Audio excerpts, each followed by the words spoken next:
All right, so just woke up, came and checked the incubator. Looks like we got a couple that zipped their shell. One of the chicks looks to have the naked neck trait of a Turken, despite being crossed with a Silkie. So hopefully this little blonde chick down here is a showgirl. And then the little black chick doesn't have the bald neck, despite having the Turken genes. So I believe that the father of the black chick was actually Pekin Seabright cross that was also mixed with a Turken. All right, so we're moving out some of our Bantams into the bigger brooder on the ground.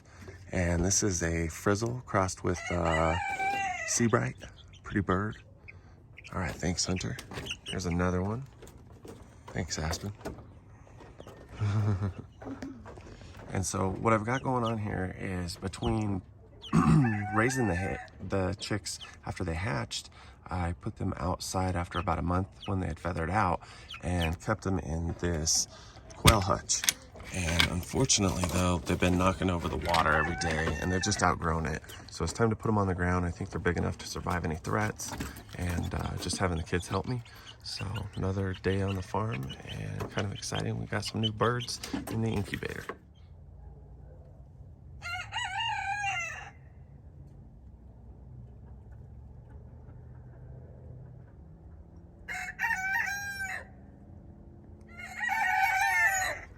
All right, so you can see down here, this is my pullet brooder. I use this as a transitional coop for small cockerels, pullets. Once the birds have gotten big enough, I usually put them in the quail hutch for a little while, then transition to this brooder on the ground, and then slowly introduce the chickens to the bigger coops. All right, so these are a couple of my buff Turkens. They're looking a little beat up at the end of the mating season. The rooster's been plucking a lot of their feathers and been a little hard on them. So here pretty soon we're gonna pull the rooster, Salvador, who's right there in the middle, out of this pen and separate the other small rooster out as well, and give these girls a break as it's starting to get towards the end of the summer, and they are looking a little plucked from their plumage from Salvador and his lovemaking. So give them a break. So this is a pretty cool transitional phase for these young chickens. They haven't had an opportunity to truly scratch on the ground and dig for bugs and different things to eat and enjoy. So it's cool to watch the progression. We were able to cross these birds from a Frizzle chicken and a Seabright, and they're really pretty. They are just Bantams, so they're not going to get very big, and they probably won't lay that many eggs if they turn out to be hens, but they're still super fun and they're great with kids. We enjoy the Bantam varieties as well as some of the larger breeds, and we here at our farm love ugly chickens. All right, so these are my two main farm hands. This is Hunter and this is Aspen.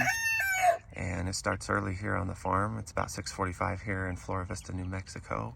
And like I said, we're just transitioning some birds to some different areas to progress their growth and just keep the bird farm rolling. So it's something we enjoy doing and gives us a nice hobby, and we get some eggs in return and some pleasure and joy and laughter from raising these birds. So pretty exciting, something good to do with your kids. I strongly recommend it. All right, so super late in the summer, my daughter's watermelon decided to start producing a cute little watermelon. Not sure how much growth she's gonna get in it this late in the year, but still super exciting for kids to grow things and see what it's like and the value and meaning of work and progress. So that's why I like to garden with my kids, so they can learn those things and they appreciate it. All right, so some exciting things going on the home front here today, bright and early this morning. And aside from incubating and hatching out some new baby chicks, we've also moved our pullets into a new brooder that's on ground level, and we're getting that situated.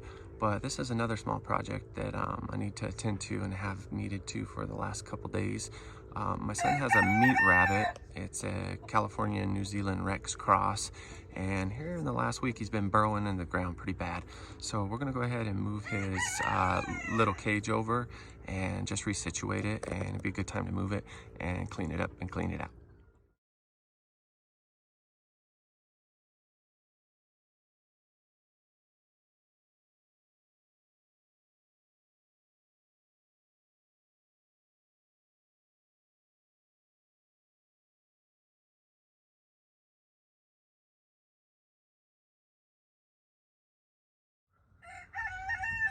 Alright, so in the process of moving my rabbit pen, I may have uncovered an ancient relic.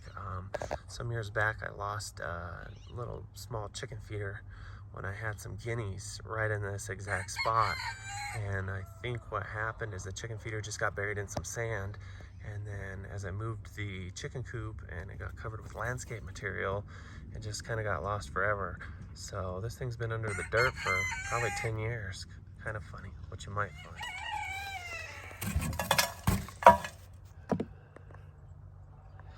Alright, so I got this old chicken feeder that was lost some years ago. Dug it up, kind of crazy. Alright, so we got the rabbit resituated and moved his pen over just about 6-7 feet laterally to prevent him from burrowing. Rabbits like to burrow by nature, keeps them cool, but I got a lot of fruit trees in the ground and I don't want him digging down there and chewing on the roots. So just upkeep and maintenance on the farm. Alright, so in the process of moving the rabbit's pen underneath the top lid of the rabbit cage, we found one of our friends, one of our garden friends here, who does a lot of work. He's one of our neighbors, and I'm a sucker for praying mantises. They're an apex predator.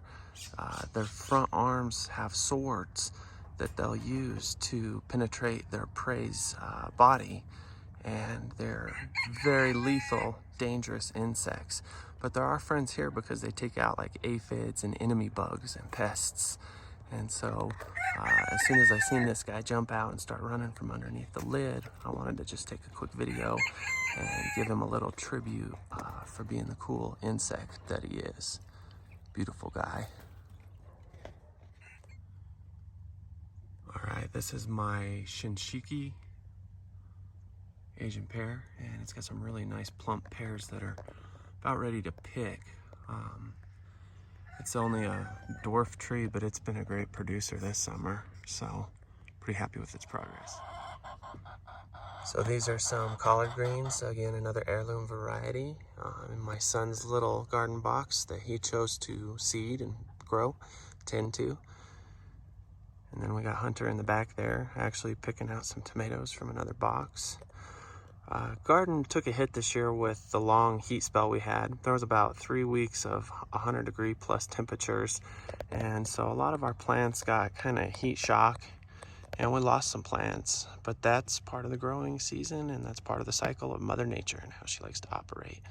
So, all right, so I've had another ongoing problem in the last few weeks. Right next to this Bantam chicken coop, I've had something burrowing under the fence line and even under the coop itself, and it's been robbing our eggs. So I'm thinking it's possible it might be, I don't know, it could be anywhere from a squirrel to a skunk or even maybe a raccoon. And there has been some tail feathers of my Bantam rooster, Colonel Sanders, kind of displayed out on the ground of the run of the coop. So just got some concerns that whatever's getting in there might try to harm the chickens, even though it seems to be just robbing eggs for right now. So I want to put that to a stop. What I've done here is dug out a little platform, and I'm going to put a game trap and see if I can't catch what is going in and breaking into the coop. So it's a constant battle to keep the predators and the varmints out, and just got to stay on it. All right, so I got my trap set, and neighbor's dog's barking at another neighbor's dog over here on the adjacent property. But anyhow, I got my trap set, and hopefully we'll be able to bait it and catch what the heck is trying to break into my chicken coop all the time. We got some type of heirloom okra right here. And this bed needs weeded. It's a little past due for that, but life's just been busy. This is one of our favorite varieties. It's Super Sweet 100, and it's probably one of our favorite little snacking tomatoes. Grow a lot of them. Got a row of kohlrabi that's ready to be picked here pretty quick. Probably a little past due. That's all right. All right, gonna go ahead and wind this video down, but do have some progress going on again in the incubator. Got one little chick trying to pip that shell there. Hopefully it'll zip it soon and pop out to the world. And then we've got this other chick drying, and then there's another chick in the back corner that you've seen at the earlier part of the video that's drying off, doing good. And we also have one other egg that seems to be pipping its shell.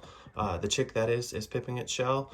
So we're excited about all these things going on the farm and the home front, and we're just gonna kind of keep our eyes peeled and let these guys dry off and hope that the few remaining eggs have a good successful hatch.